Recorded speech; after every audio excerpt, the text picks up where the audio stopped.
Here is a place where there are thousands of people living online, talking to each other, doing things together.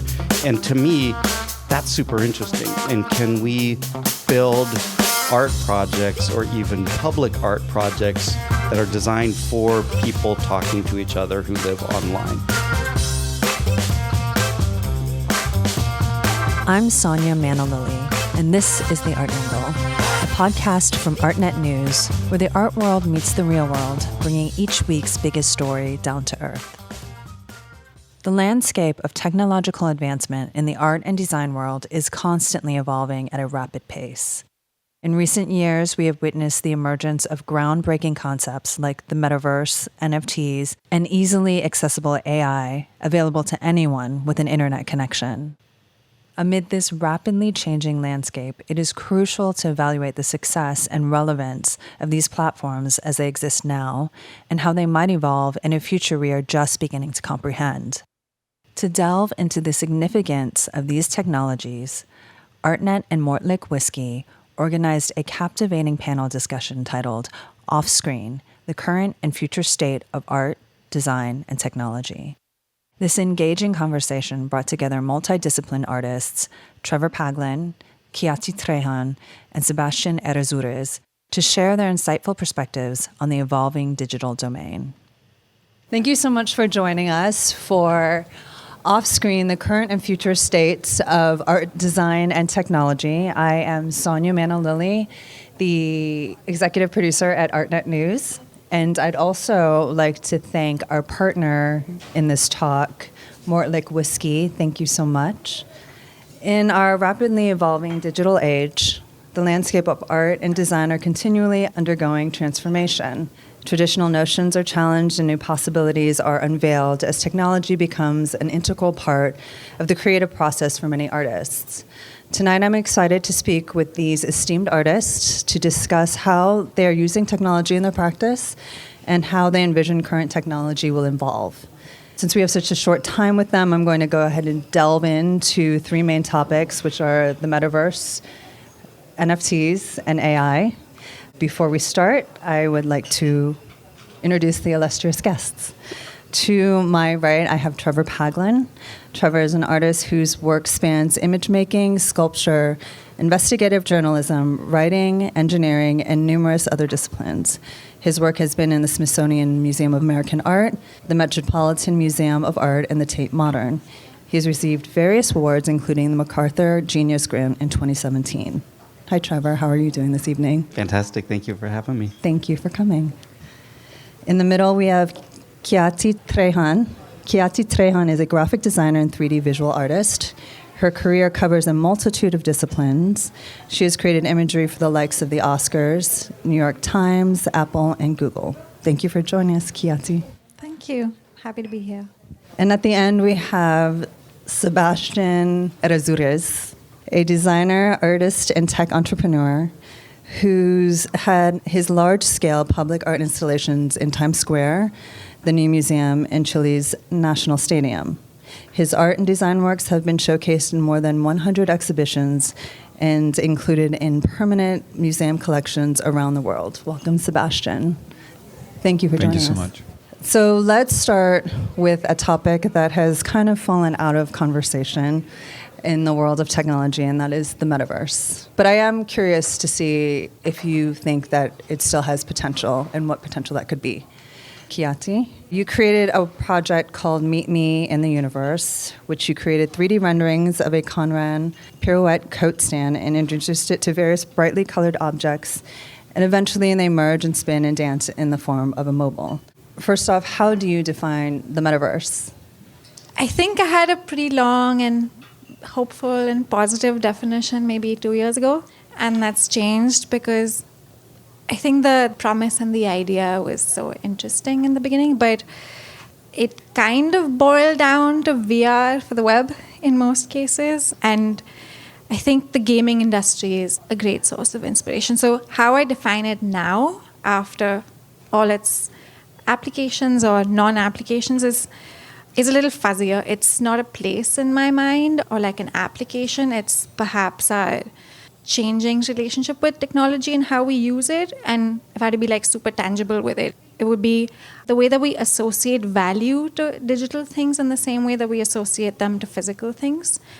And it could be like monetary value. How much am I willing to pay for something that's digital versus physical? And I think the gaming world, I don't know too much about it, but my husband's really into gaming, so I get to see secondhand how relevant that is. And also the mental value. Like, do I feel the same way when I see something in a digital space that I do in a physical space? I think like one concrete example that I can come up with is I'd done this project with Vogue, and they created this meta ocean experience, and we built these 3D sculptures. Again, it was like VR for the web.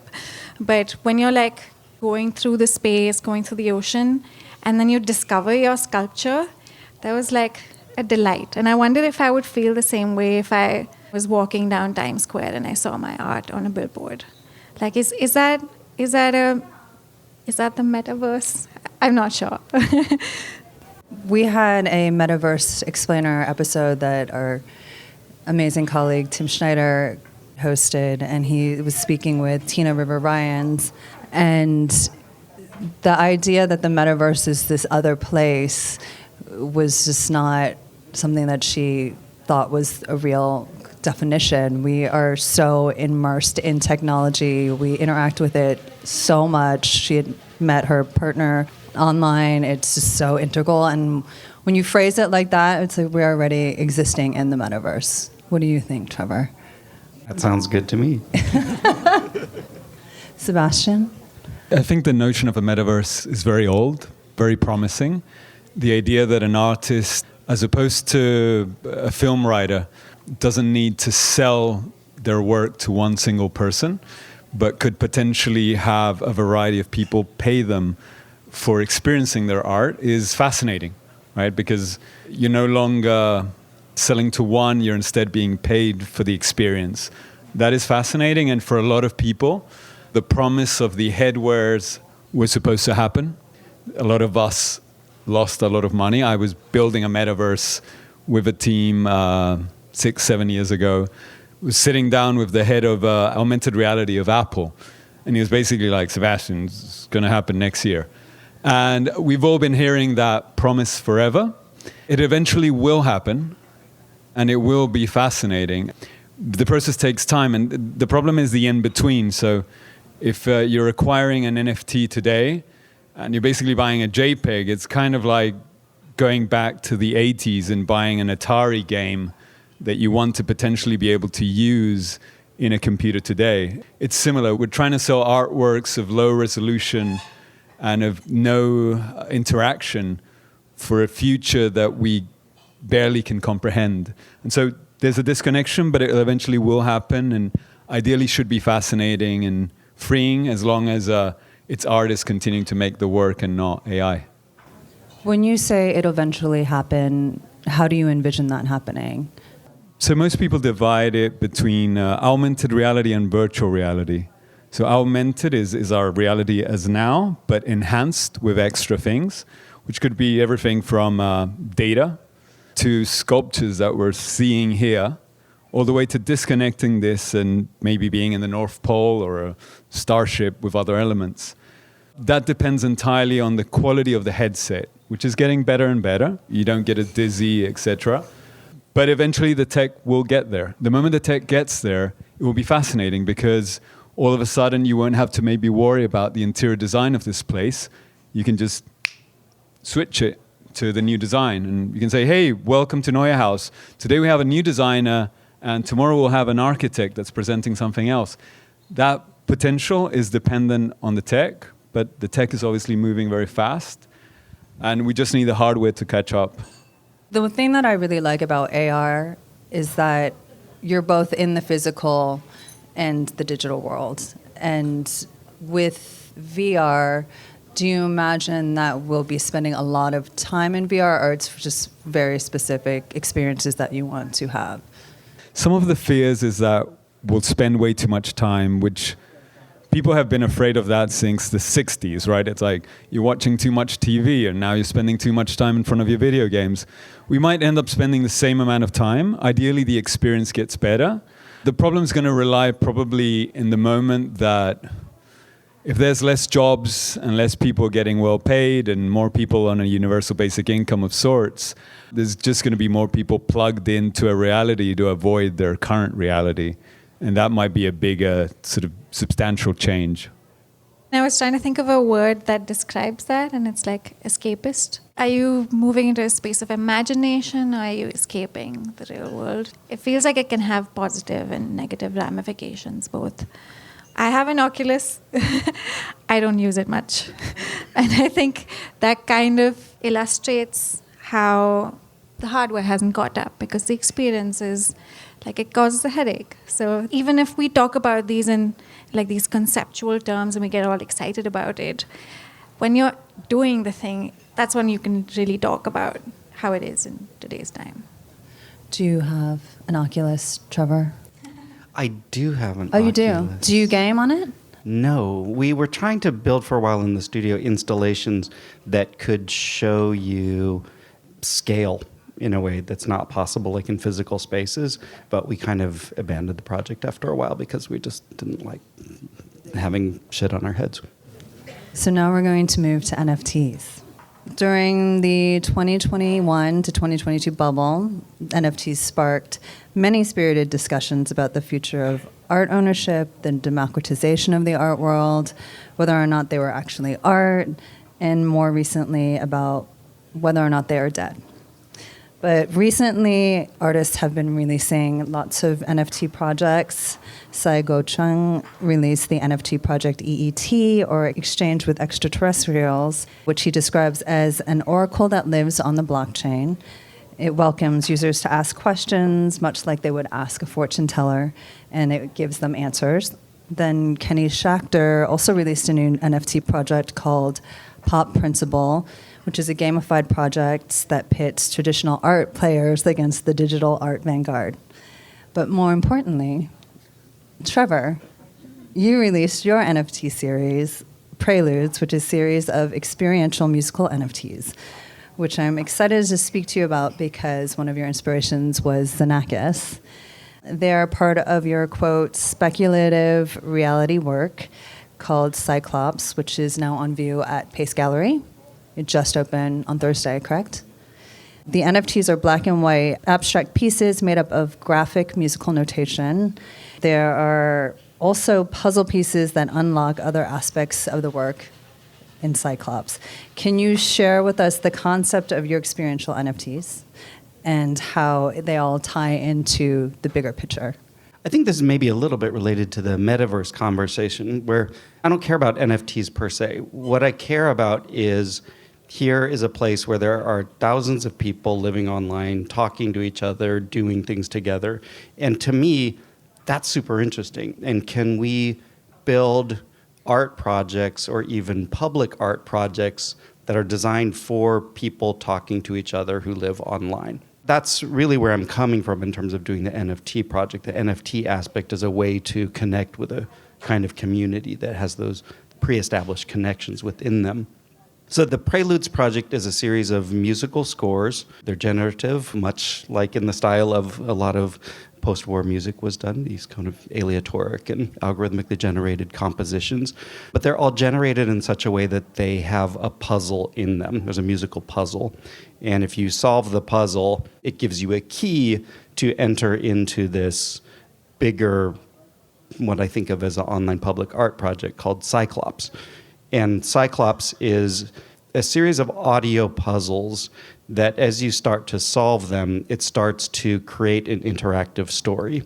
The premise of the project is that we're in the 1960s and the CIA and other intelligence agencies are doing a bunch of mind control experiments, which is historically accurate. The CIA was doing a lot of work around how to manipulate people's brains at that time. And when Congress found out about it in the early 1970s, the CIA burned all the files. So the premise of the project is you're going through these old computers and recovering files from that program. And you have to do it collaboratively with other people. There's a team of people that built the project that includes musicians, sound designers, but also cryptographers, internet security experts, game designers, this huge range of investigative journalists and open source intelligence people. So there's a huge range of skills that you need to acquire to play this game. And so the idea is that you have to work with other people collaboratively and gain skills that paradoxically are meant to sort of inoculate you against mind control programs that may or may not exist today.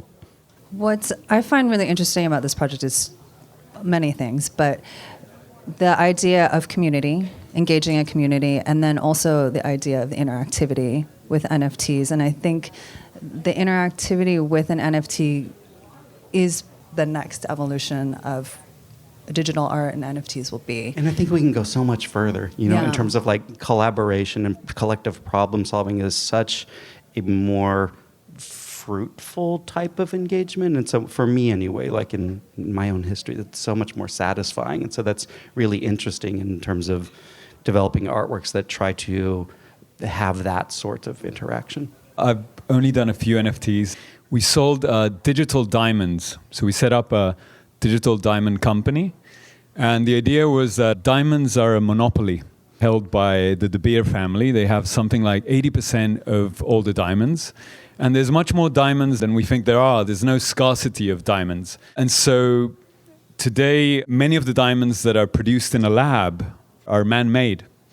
So there was something very fascinating about the creation of value by restraining the access.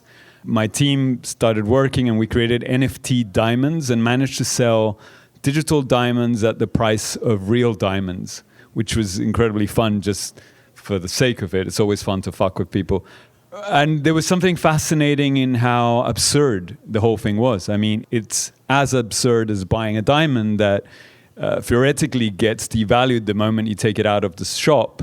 There was something fascinating here. The difference is each one of them continued to change, and because there's a general care about the environment that you would have similar to the one you would have maybe mining, right? There's literal miners in the NFT community. So there was something fascinating in being able to therefore create a diamond that could then pay for the costs of all of the miners and so on. I think, again, most of the technology of these artworks will not resist the pace of change. 10 years from now, we'll be looking at artworks that will be interacting and they'll be all around us. They'll recognize us. They'll differ from us and be different from how they are to each one. And so many of these just won't exist, like video games, literally, that you'll get Pac-Man to maybe survive and a few others. But I think it's the space for the ideas and the search of conceptual games that can enhance other people's imagination that we can continue to contribute there as artists. Do you see yourself doing another NFT project? Not for now. No. Mm-hmm. Okay. And do you see it remaining as an NFT as we know it now, or do you think that we'll just continually call it NFTs, but it'll just evolve as the technology evolves? Sure, and NFTs as a word is already slightly tainted. There's a variety of initiatives trying to change that. With some friends, we're trying to do an NFT IP, trying to add IP to the file, and therefore that you could actually own the rights to something in a different way. So there'll be variations of the concept, the phrasing, etc. Again, it needs to be the quality of the work that changes too, right? If the vast majority of NFTs are a bunch of JPEGs that are horrible, I mean, today you could just go into DALL-E and get better results in a second. And so it really is the responsibility of the artist, once again, to create work that is thought-provoking enough that it can continue to stand the test of time and maybe continue to be in a collector's home or in a museum because of the story behind, because of what it meant for the context and the time. Khyati, I know you have created some NFTs. Do you see yourself continuing to create them?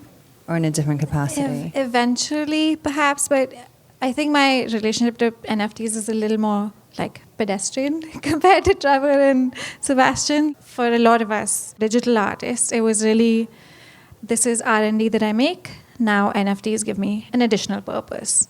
But what I find exciting about the space, just as someone who's like on the circumference of it, maybe not in, not out, is what immersive is to the art world. It feels like mechanics are to NFTs, and what both of you were describing is like there's a key, there's an if and then function basically going on. And it feels like that's the story of the art, but the way that you interact with the art is also the story of the art. So I have some ideas that I would love to try out. Like, one of them I'll share. Hopefully nobody steals it. I'm okay if anybody steals it. But we haven't recorded, so if someone steals it, we know that it's your idea. Yeah, I mean, something as simple as if there were only like 2 editions of an NFT and the artwork is about relationships, and it takes 2 people to have a half-an-hour conversation to be able to unlock the artwork. So the process of accessing the art has to do with what the art communicates. It's super simple, but I think I'm excited more about the mechanics than what that might be. It's interesting because as you were describing it, I could see your work. It's 2 pieces interacting with each other and unlocking. So yeah, we're I like think brainstorming here right now. It's pretty cool. I feel like that would work really well with your aesthetic. So we are ready to move on to AI. It's a huge topic right now. Actually, Sebastian, you did a project with Morlach using AI, and you trained the machine with specific words, and it output 3 AR sculptures, which were distillation apparatuses. They looked to me part classic sculpture meets steampunk. And so could you share with us what that process was like, training the AI and creating something with it? Again, very thankful to Morlach, who that's helping sponsor here. It's always great when a new brand comes in and starts helping all artists, so we have to celebrate them. In this case, what was fascinating was instead of following our own intuition or egos as an artist, was to instead stand back and ask AI to define the brand, define what it meant, describe its distilleries, describe its locations, describe its place in Scotland, etc., and then ask it to convert that into images that could represent an atemporal sculpture that we wouldn't necessarily recognize if it was made in the 1920s or today. It was fascinating to do a hands-off project. At the time, it was called State of the Art, and the idea was that it's a state of the technology, state of the art of the technology as an example of exactly what was possible then.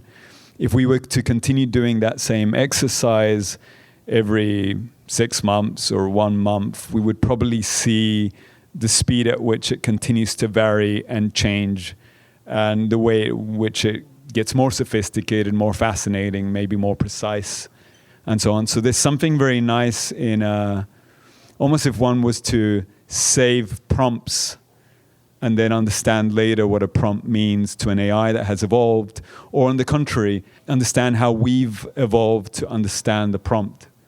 It's such a fascinating subject for now that we're treating it in a very basic manner.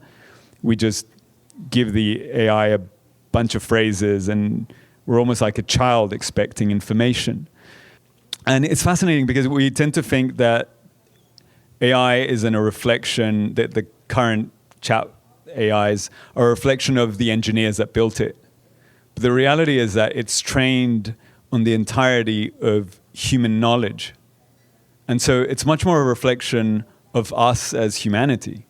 And therefore maybe psychologists, philosophers, artists, sociologists might be more primed to be able to prompt an AI in a similar manner that maybe a psychologist would sit down with a patient and start having a conversation with enough data points that can extract an extremely precise and original response.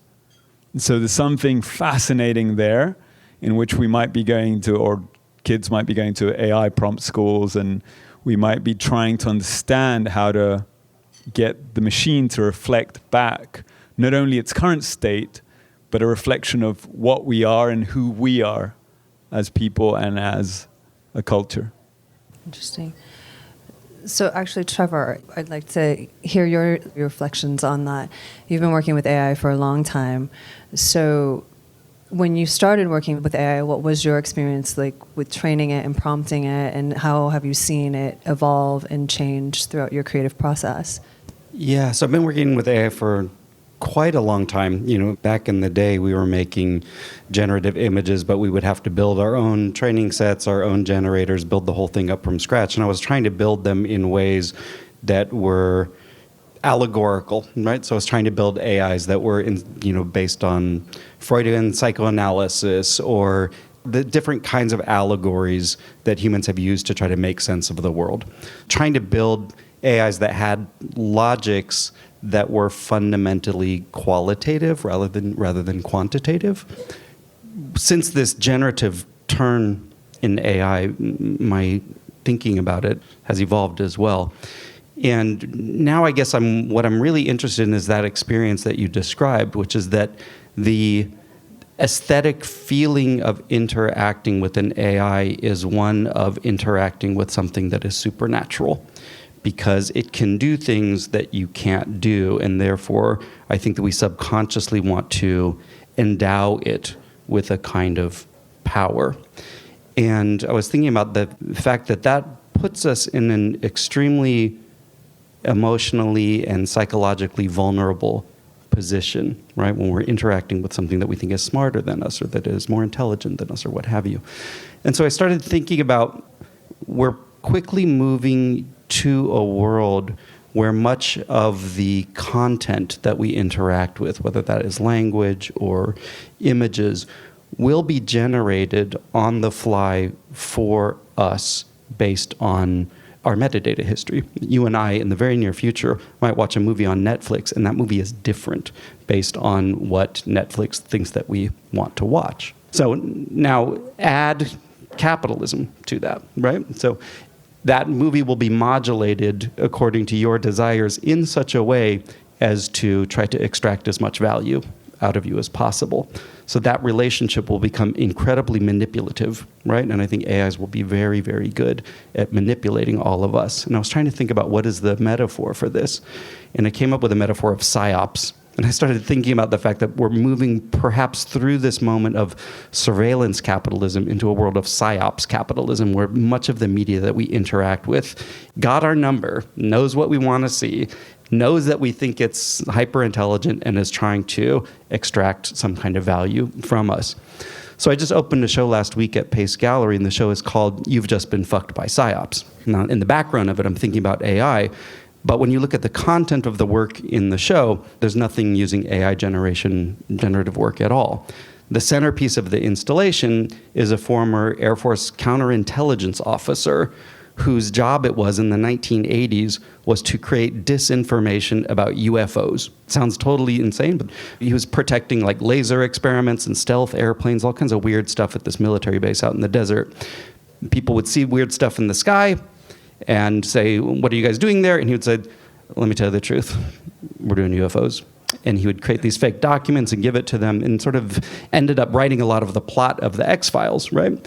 Over the course of the film, he's talking about this is exactly how you do it. This is the things that you need to have in place in order for somebody to believe that what you're saying is true, right? So he talks about that process of manipulation. The other side of the thing is that he says, and although it was my job to create disinformation about UFOs, UFOs are totally real, and let me tell you all about them, right? And so when you're interacting with this guy, you end up in this very weird headspace where you really can't tell what is truth, what is not, and you know that you're being manipulated. And to me, that felt like the perfect allegory for the next moment in AI that we're moving towards very quickly, and being taken advantage of by our prior beliefs. Sebastian, you're actually writing a book about AI. Do you feel that AI is moving in that direction as well, or do you feel that we have a little bit more agency in that? I think we have no idea how fast it's moving. Basically, you have a whole bunch of people working, building this, that it's in their best interest to tell you that it's all going to be okay. You have the people that are talking in front of the US Senate saying that we actually have to be careful about it, that really what they're doing is they're lobbying to make sure that only a few companies get to be in control of the technology. And the vast majority of the population doesn't want to see it because it's hard, it's difficult, and it's almost like an annoying alarm clock that is ringing and ringing and ringing on snooze, and no one wants to wake up. And there's an Overton window of how much we can and how much we're willing to accept and see. And so the reality is that artificial intelligence is, without doubt, I believe, the most important invention humanity will ever make. And it's going to impact every single one of our fields. Nevertheless, if you search 100 podcasts of AI, the only conversations you're going to get are going to be related to bias, related to deep fakes and being able to decipher what is true and what isn't. Alignment problem, if it escapes, are we going to be able to make sure it has the same values as us? And maybe universal basic income. And it's ridiculous. Universal basic income, by definition, has the word universal in it, which means that it's impossible because you're never going to get US taxpayers to want to donate part of their money to help people in Chile or in Singapore, etc. So we need to start having a conversations that what's much more in depth and more profound and more complex. Because at the end of the day, even if AI takes a while to take some jobs, if we're not up to date, someone else using AI will take our job. Yeah, it's scary, it's troubling, but we need to start having a conversation about it. And it's what we do. We've always been creative. We've always been good at this kind of stuff. We just need to adapt. So what do you think a healthy relationship with AI and how to move that forward in a responsible, productive way and creative way? I think we need to run towards it. So first, blocking it makes no sense. Keeping up to date once a month makes no sense. This thing, there's daily updates on what it's doing. And I would just try to say, okay, this is like going to the gym. I need to check up on it 3 times a week, see where it's at in my field, and try to start taking a little bit of time to use it and play around with it and become familiar with it so that it's not something foreign and so that we're a part of it. And as it's happening, at least at the very beginning, there will be enormous amounts of opportunities. And so why not be part of this enormous new market that's going to grow? I think people need to embrace it. It's the only thing we can do. And then the rest, we are going to have conversations about our data privacy. Today, it might feel okay that companies have our purchase information and our browsing history and all that. But the moment they have your conversations with an AI, they start having your ideas. They start having you, right? It's like your private, personal conversations. We don't know what's happening with that stuff right now. We don't know if it's all being filed under each one's name. And so if we don't own that info, someone else does. And so we need to start having conversations so that we can lobby around that, generate the necessary legislation, and in parallel, adopt this stuff as fast as possible so that we can hopefully benefit from it. Khyati, have you adopted it into your creative process? Just full disclosure, I work at Google, so it's a large part of my work. But outside of that, in my practice, I have. But when you mention like these instances, I think about my mom. Keeping up to date is such a large part of securing a kind of future in today's, time. I wonder if we'd require like a body that needs to do that job to make it simpler, to make it more accessible, to make it bite-sized and easy to explain how it can benefit. Or maybe it doesn't benefit her right now, but she still needs to practice some kind of engagement with it. Forever ago, I did a project with DeepMind, and I think that project stayed with me because they were talking about applications of AI that I have not encountered. Very specific, like protein folding, what takes 2 years to figure out, they figured out in 2 minutes, and it benefits the researchers. And the researchers aren't at that point thinking about, will this replace us? Their thinking is, we can just move faster. That's also a very specific space. Or like nuclear fusion automation, which is impossible to do because the coils of a tokamak change like 1,000 times per second, which a human person cannot, monitor. And my job was just to make illustrations depicting the work that they're doing, almost like a marketing task. But every time I had a conversation with the people that are, writing these algorithms and are deep into the work, it was always followed up by another calendar invite on my calendar with the bioethicist who would tell me about, the kind of work that they're doing with policymakers and lobbyists so that they never forget to ask the question, just because we can, should we? And I don't know if capitalism allows for that question. So I think this was a unique lab and experience that's kind of stayed with me.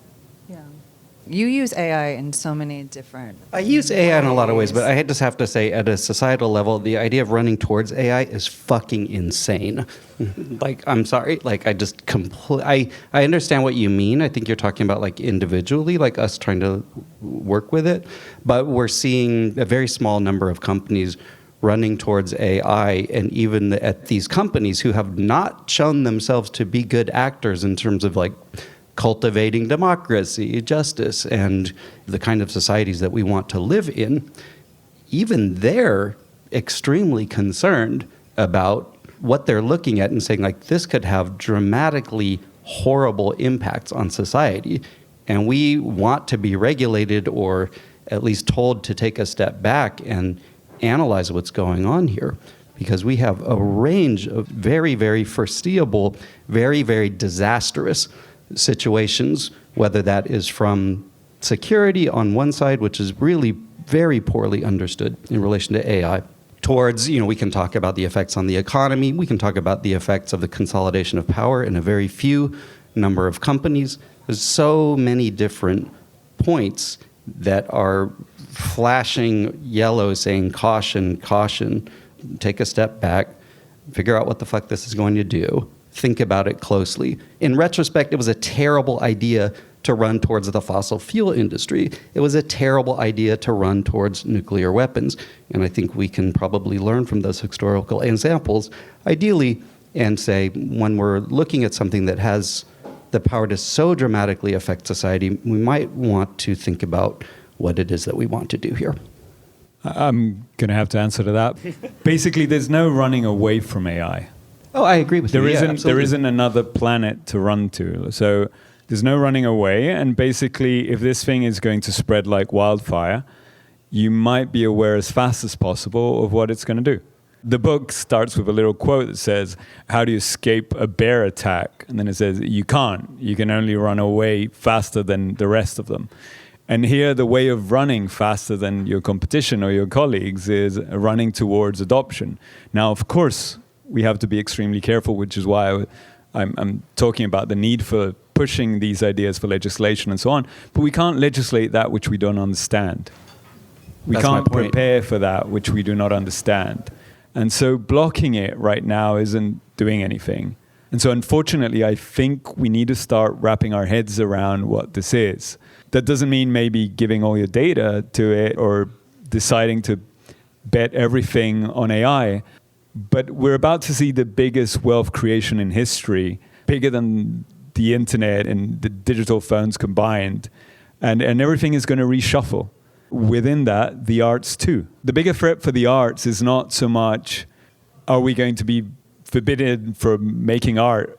It's simply, will making art continue to be satisfying when an artwork created by an AI is exponentially better than our own? That's when it starts getting really tricky. When what we make feels so flat, so boring, so one-dimensional, and when the audience starts preferring what the AI does, that starts to be a problem. So right now, there's a series of articles that were calculating the success amongst readers of articles written by an AI versus articles written by a person. And right now, this particular group had something like 40% more readership online in the articles written by an AI.